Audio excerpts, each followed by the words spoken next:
రాజన్న సిరిసిల్ల జిల్లాలో ప్రెస్ క్లబ్లో హలో ఉప సర్పంచ్ చలో హైదరాబాద్ ప్రోగ్రామ్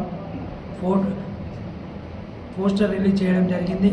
ఎందుకంటే మా ఆత్మగౌరవానికి సంబంధించినటువంటి చెక్ పవర్ విషయంలో మీడియాలో అయితేనే ఎలక్ట్రానిక్ మీడియా, ప్రింట్ మీడియా అనేక రకాలుగా ఈ చెక్ పవర్ రద్దవుతుందని చెప్పి కథనాలు వచ్చినప్పటికీ ప్రభుత్వం స్పందించకపోవడం, అది నిజమా అబద్ధమా అని చెప్పకపోవడం, దాని మీద ఒక స్టేట్మెంట్ కూడా ఇవ్వకపోవడం అనుమానాలకు తావిస్తూ ఉంది.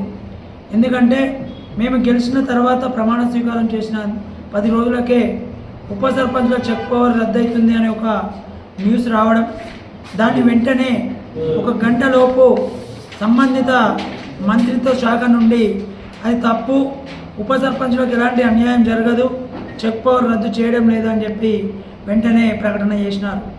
కానీ ఇప్పుడు మేము నెల రోజుల నుంచి అన్ని జిల్లాలలో తిరుగుతూ ఎమ్మెల్యేలను కానీ మంత్రులను కానీ కలిసినప్పుడు దాని మీద ఇప్పటి వరకు ఒక్క ప్రకటన చేయడం లేదు. రద్దు చేస్తున్నారు అని మేము చెప్పడం లేదు, కానీ వచ్చిన వార్తలను ఎందుకు ఖండించలేకపోతున్నారని మేము అడుగుతూ ఉన్నాం. ఈరోజు చెక్ పవర్ అనేది ఉప సర్పంచుల ఆత్మగౌరవానికి సంబంధించిన విషయం. 2018 పంచాయతీరాజ్ చట్ట ప్రకారం ఆ రోజు ఏ రూల్స్ అయితే ఉన్నాయో ఆ రూల్స్ ప్రకారం పంచాయతీరాజు చట్ట ప్రకారం మేము గెలవడం జరిగింది. మధ్యలో చెక్ పవర్ పోతే మా ఆత్మగౌరవం దెబ్బతింటుంది.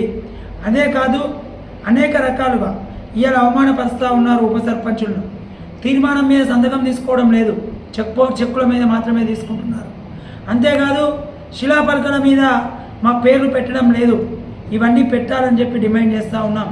మాతో పాటు మాకు ఆత్మగౌరవంగా ఉండడానికి మాకు 5,000, వార్డు మెంబర్లకు 3,000 రూపాయలు శాలరీ ఇవ్వాలని కూడా ఉన్నన్ని రోజులు మేము అడుగుతూ ఉన్నాం. ఎంపీటీసీలకు ఇచ్చినట్టుగా వార్డు మెంబర్లకు, ఉప సర్పంచ్లకు జీతభత్యాలు ఇవ్వాలని చెప్పి కోరుతూ, అదే కాదు అనేక రకాలుగా అవమానాలకు గురి చేస్తూ ఉన్నారు. వాటినన్నింటినీ ప్రభుత్వం ఆలోచన చేసి అక్కడ వార్డు మెంబర్ పేరు కూడా శిలాఫలకం మీద పెట్టాలి. తప్పకుండా దానికి నిరసనగా శాంతియుతంగా మేము 25వ తారీఖు రోజున ఇందిరా పార్క్ వద్ద హలో ఉప సర్పంచ్ చలో హైదరాబాద్ అనే ప్రోగ్రాం తీసుకున్నాం.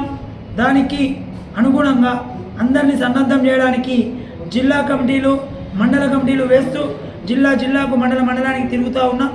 12,884 మంది ఉప సర్పంచ్లతో ఆ రోజు మీటింగ్ పెట్టడానికి మేము సన్నాయత్తం చేస్తూ ఉన్నాం. తప్పకుండా ప్రతి ఉప సర్పంచు అందరూ తరలి రావాలి. ఎందుకంటే ఇది మన ఆత్మ గౌరవానికి సంబంధించింది, మన ఆత్మ అభిమానానికి సంబంధించింది. దీనికి ఏదైనా గండి కొట్టే ప్రయత్నం చేస్తే తప్పకుండా ఆనాడు తెలంగాణ ఉద్యమంలో ఎలానైతే పాల్గొన్నామో మేమందరం మా ఆత్మగౌరవం కోసం అగ్గి తుణుకులమై ఖచ్చితంగా ఉద్యమం ఉధృతం చేస్తాం. మేము ఒకటే కోరుతూ ఉన్నాం, దయచేసి పార్టీలకు అతీతంగా మేము ఇది ఉప సర్పంచులు అందరం, ఏ పార్టీకి సంబంధం లేదు, కేవలం ఉప సర్పంచుల సంఘంగానే మారి చేస్తూ ఉన్నాం. కాబట్టి మాకు న్యాయం చేయాలని డిమాండ్ చేస్తూ ప్రతి ఒక్కరూ పాల్గొనాలని కోరుతూ ఉన్నాం.